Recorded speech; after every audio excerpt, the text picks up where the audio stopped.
Password যদি না change করে তাহলে আমি কোনো ধরনের বলতে আর যদি বা ক্যামেরা যদি রিয়েক্ট করতে আমার কথাটা বুঝতে পারছি না।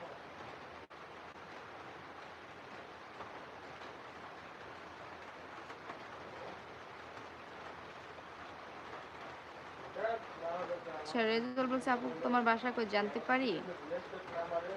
আমার বাসা হচ্ছে মাদারীপুর ভাইয়া।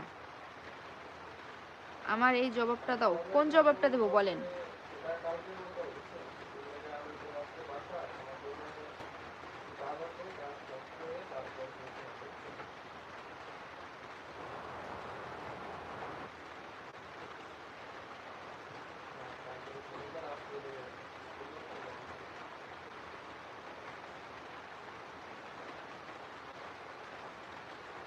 আচ্ছা, মেয়েদের মুখ দেখানো তো দূরের কথা, গলার ভয়েসটা পর্দা করতে হয়, এই জবাবটা দাও। এই জবাবটা আমি কিভাবে দেবো বলেন ভাই?